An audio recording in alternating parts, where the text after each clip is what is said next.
Breaking India into bits and pieces का ये चौथा अध्याय है, चौथा पार्ट है। पिछले 3 अध्यायों में हमने चर्चा की किस तरीके से अलग अलग समाज के फैक्शंस को बांटा जा रहा है, उनको इंस्टिगेट किया जा रहा है, सरकार के खिलाफ खड़े होने को, सड़क पर उतरने को, हिंसा करने को और तख्ता पलट करने को।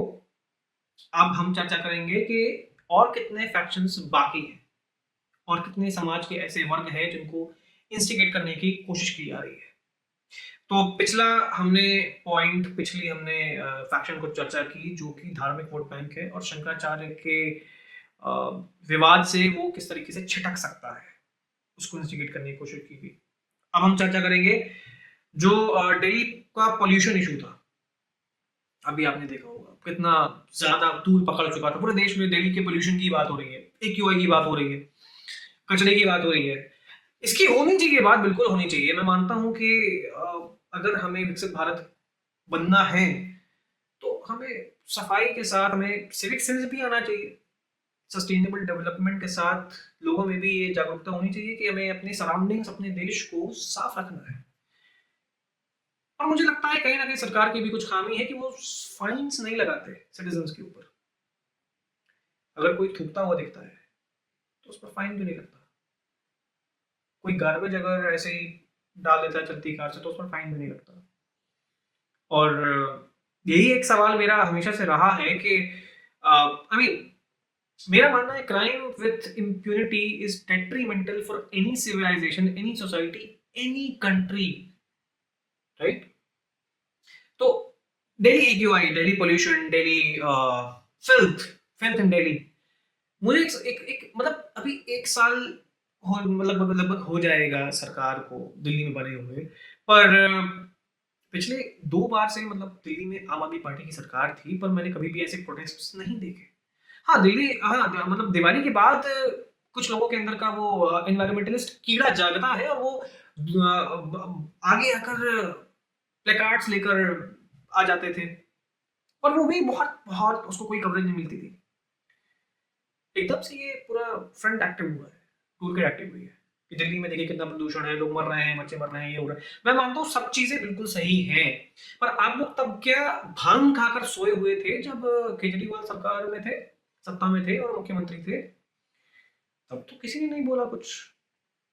एंड सडनली आपको होश आ रहा है कि भारतीय जनता पार्टी अब सत्ता में है तो अब तो पोल्यूशन में ऐसे ये जादू की छड़ी घुमाई और पोल्यूशन हवा में वैक्यूम में समा गया। ऐसे नहीं काम करता। और मैं ये बात भी जानता हूं कि कहीं ना कहीं दिल्ली के जो वोटर्स हैं, जिन लोगों ने वोट दिया है, दिल्ली के जो लोग हैं जिन्होंने चुना है भारतीय जनता पार्टी को, ये बात समझते हैं कि एक दिन में ना पोल्यूशन बढ़ा था ना एक दिन में पोल्यूशन कम होगा। पर वही बात है कि क्या है कि जो वोटर्स हैं उनको जब तक जलील नहीं किया जाएगा, जब तक उनके अंदर गिल्ट नहीं डाला जाएगा कि देखो तुमने भारतीय जनता पार्टी को इलेक्ट किया है और देखो ये असफल रहे हैं वो काम करने में जिसके लिए तुम ये इन्हें चुनकर लाए हो। क्योंकि दिल्ली में मेजर इशू पोल्यूशन ही है, वो कूड़े के पहाड़ हो गए, तो ये सारे इश्यूज हैं। ये इश्यूज पर बाकी मतलब पूरे इकोसिस्टम, पूरे लेफ्ट इकोसिस्टम को, पूरे लिबरल लेफ्ट, कांग्रेस, आम आदमी पार्टी, जितनी भी पार्टीज हैं, जितने भी पूरा इकोसिस्टम, इनको तब नहीं नजर आया जब मतलब 2024 के पहले किसी को भी नजर नहीं आया। सडनली सबको एक रियलाइजेशन होता है कि भाई अरे दिल्ली में कितना पोल्यूशन, वाह वाह वाह वाह, हमें तो उतरना पड़ेगा, अब तो उतरना पड़ेगा, अब तो मौका मिला है हमें। तो मुझे लगता है यहाँ पर लोगों को एक चिंतन करने की जरूरत है कि ये कहाँ से आ रहा है। दिल्ली के पोल्यूशन में दिल्ली वालों को गिल्ट गिल्ट में डाला गया और पूरी दिल्ली वासियों को एक्टिव किया गया कि देखिए क्या कर रही है रेखा गुप्ता की सरकार, ये एक फैक्शन अलग है। फिर आपको वक्फ एक्ट के बारे में पता होगा, जो वक्फ अमेंडमेंट बिल आया 2025 में, अप्रैल में आया था आई बिलीव, जब सेशन चल रहा था, समर सेशन चल रहा था आई बिलीव, और उसमें ये आया, उसमें ये बिल रखा गया सबके सामने और ये बेहद जरूरी था।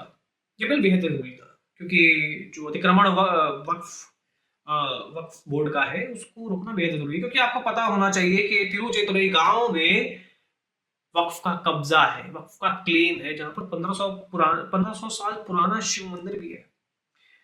आप में से अगर कोई द्वारका धाम गया हो, जो 4 धामों में से एक है गुजरात में, मैं गया था 8-9 साल की उम्र में, तब वहां पर जब तक आप भेंट द्वारका नहीं जाते, कहते हैं कि वो धाम अधूरा माना जाता है। तो भेंट द्वारका एक आइलैंड है, वहां पर आपको स्टीमर से जाना होता है। मैं गया था अपने परिवार के साथ, तो मुझे याद है, मैं बहुत छोटा था उस वक्त।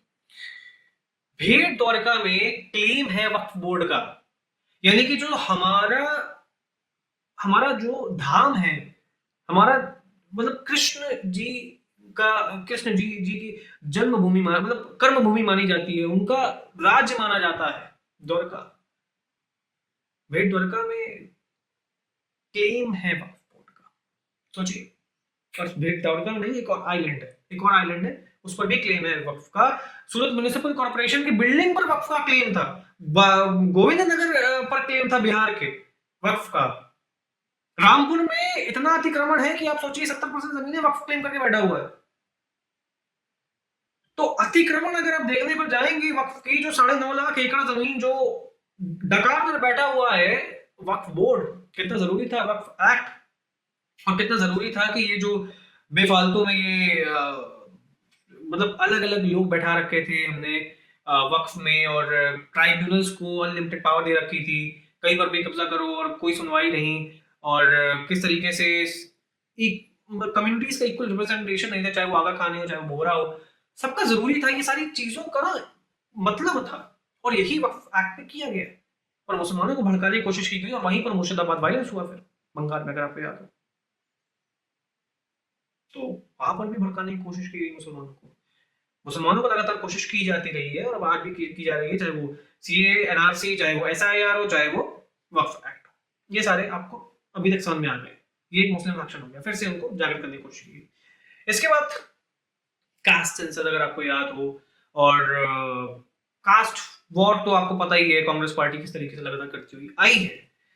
आप राहुल गांधी के पिछले कुछ समय के स्टेटमेंट्स देखिए, रैलीज में और स्पीचेस में, बस आप एक बार सोच कर देखिए क्या क्या स्टेटमेंट्स होंगे। मैं आपको एक बार बता देता हूँ, फिर आप खुद का सोच कर देखिएगा कितना भारत को तोड़ने के लिए ये इंसान निरंतर प्रयासरत है। पहला गया कि आर्मी की टॉप लीडरशिप, आर्मी पर कब्जा है 10% लोगों का, 10% यानी कि जनरल कैटेगरी। फिर ये कहते हैं कि कितने दलित, पिछड़े, अति पिछड़े, आदिवासी भारतीय कंपनियों के सीईओज हैं, हॉस्पिटल चेन्स के ओनर्स हैं। ठीक है। फिर उसके बाद ये बात करते हैं रिजर्वेशन की, कि 85% रिजर्वेशन कर देना चाहिए, 50% सीलिंग को आप हटाइए, जितना जितना जनसंख्या उतना अधिकार। पूर्णतः ये हिंदू समाज को आपस में बांटने की, चीरफाड़ करने की कोशिश है, and this is the act of incitement against the general category, against the upper caste.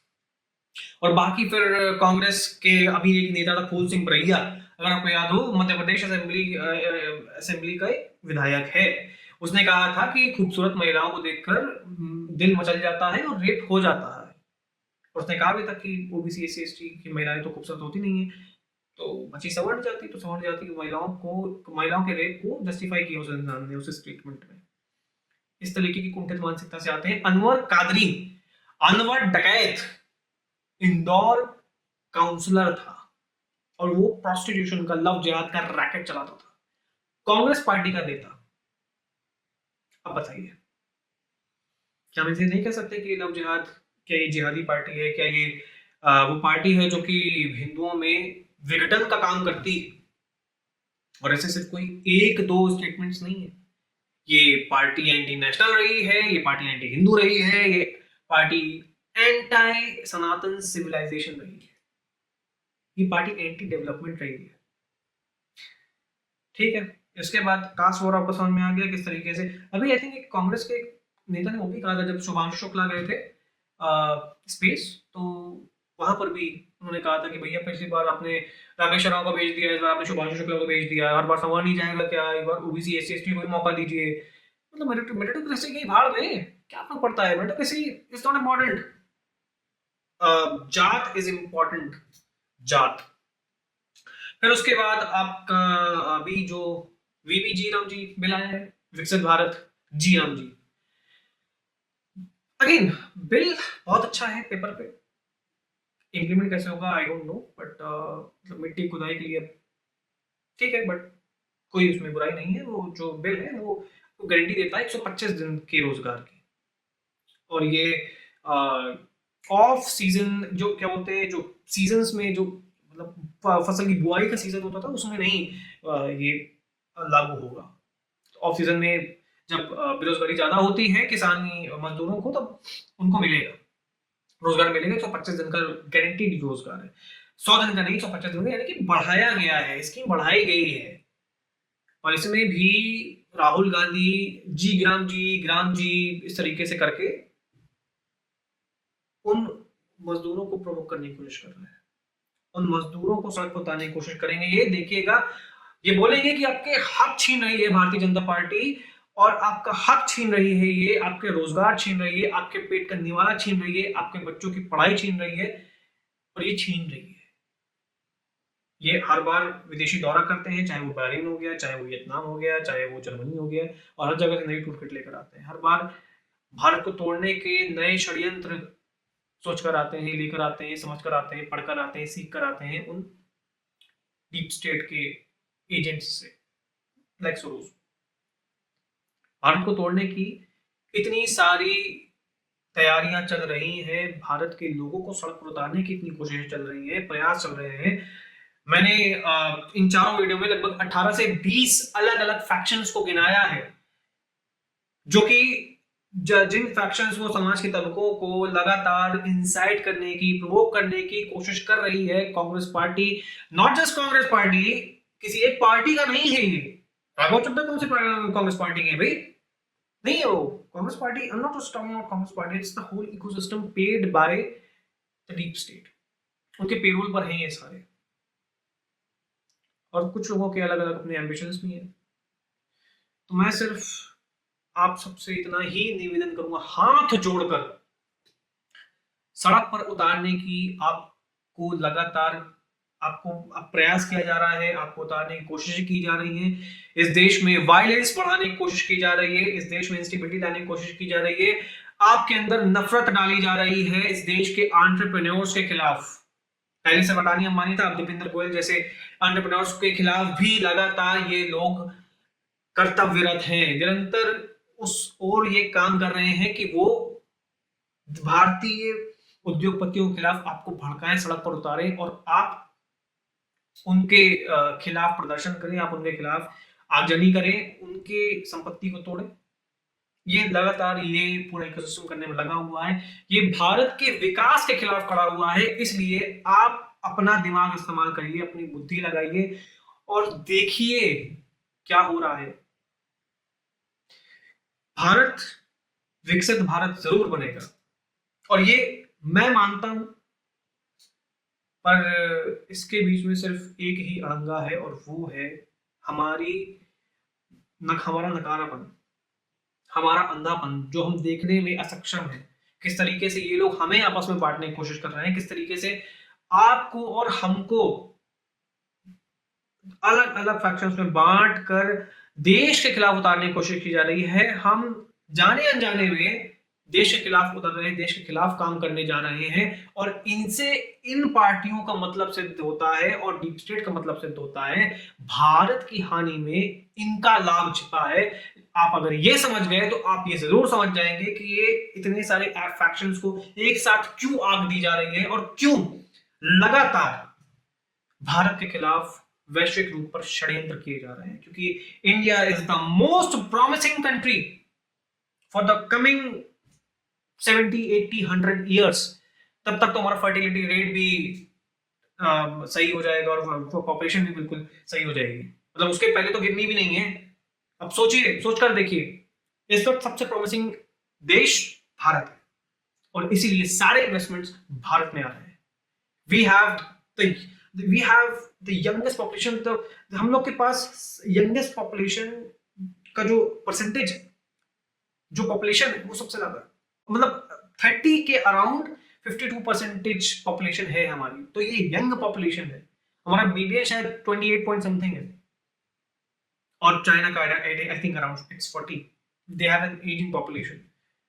Europe का तो और ज्यादा है, कई कुछ देशों में 50 तक पहुंच चुका है। तो so they are dead basically, there are corpses there. That's it. Bharat is the most promising nation, so they want to shift all their companies in Bharat, They want to shift their bases in Bharat, but not until they negotiate on their terms, until they don't secure a deal which benefits them the most. तो please आपसे हाथ जोड़कर निवेदन है कि इन दलालों के बहकावे में मत आइए, अपनी बुद्धि लगाइए और देश हित में सोचिए। सड़क पर उतरने से पहले 1000 बार सोचिएगा इसमें किसका भला होने वाला है। जय हिंद, जय भारत, भारत माता की जय। और बस मैं इतना ही कहना चाहूंगा कि भारत के खिलाफ षड्यंत्र इस वक्त अलग स्तर पर चल रहे हैं। ध्यान दीजिए, सुखी रहिए और मां भारती की सेवा में कर्तव्यरत रहिए। जय हिंद, जय भारत।